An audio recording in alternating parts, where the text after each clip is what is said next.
बहन ने सारे गांव का निमंत्रण दिया और उसे एक बार भी नहीं बोला कि अपने बेटे को भी साथ लेकर आना।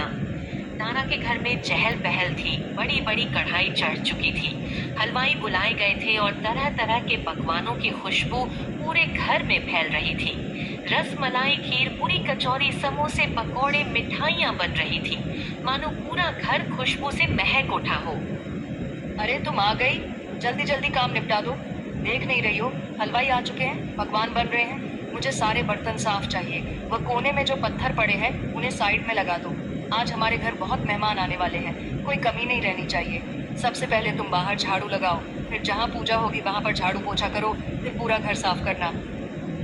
ठीक है बहन, मैं सब कर दूंगी, तुम निश्चित रहो। तुम्हें शिकायत का कोई मौका नहीं मिलेगा। गंगा सारा काम करने लगी। उसने एक एक कोने को साफ किया।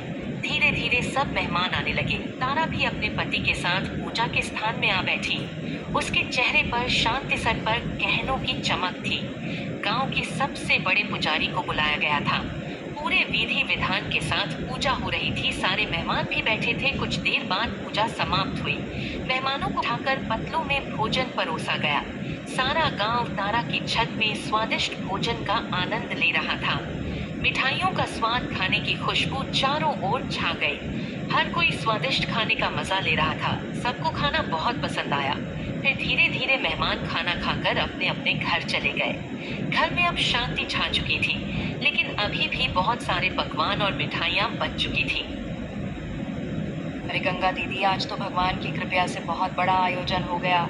इतना सब पकवान बना, इतने मेहमान आए, और देखो कितनी सारी मिठाइयाँ और पकवान अभी भी बच गए हैं। तुम ऐसा करो, इन सबको उठाकर रसोई में अच्छे से रख दो, और जो मिठाई के बर्तन में टूटी फूटी मिठाई और मिठाई के चूरी और शक्कर की परत है उसको निकाल कर अलग अलग कर देना। सर झुकाकर बिना कुछ कहे सारी मिठाई और पकवान और बचे हुए व्यंजन रसोई में ले जाकर जमाने लगी। तारा अपने कमरे में खड़ी थी। उसने गंगा को अपने कमरे में बुलाया। लो गंगा दीदी, तुम्हारे लिए है। बड़े बड़े बर्तनों में मिठाई की चूरी, टूटे फूटे टुकड़े बचे थे, और जो चीनी के चिपके हुए टुकड़े किनारों पर लगे हुए थे।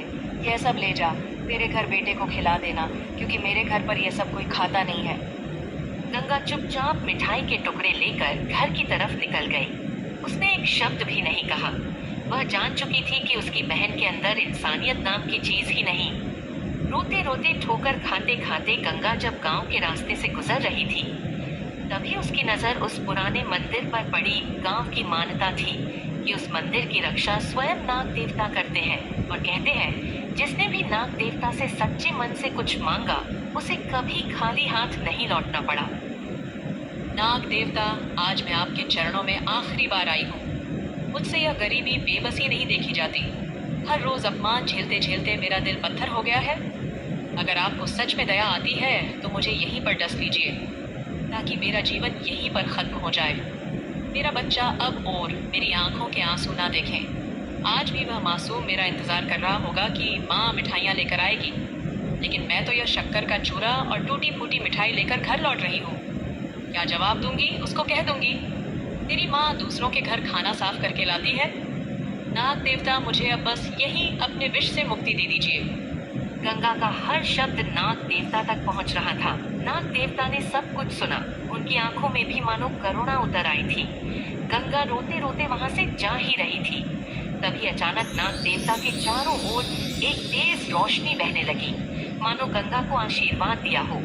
गंगा जैसे घर के बाहर पहुंचती है, उसका बेटा चुन्नू दरवाजे पर बैठा उसका इंतजार कर रहा था। उसकी आंखों में चमक और चेहरे पर मासूम उम्मीद थी। माँ, तुम आ गई, देखो ना, मैं कब से तुम्हारा इंतजार कर रहा था। क्या तुम मेरे लिए मिठाई लेकर आई हो? माँ जल्दी से खोलो ना, मुझे आज मिठाई और पकवान खाने हैं। गंगा कांपते हाथों से मिठाइयाँ खोलती है और तभी चमत्कार घटता है। ढेर सारी रंग बिरंगी मिठाइयाँ, लड्डू, जलेबी, बर्फी, कचौरियाँ, रसगुल्ले, सभी प्रकार के व्यंजन थे। उसका बेटा खुशी से कूदने लगता है, मिठाइयाँ खाने लगता है। भगवान, ये कैसे संभव हो सकता है? मैं तो चुरा थोड़ी बहुत टूटी हुई मिठाइयाँ लेकर आई थी। यह सब पकवान कहाँ से आ गए?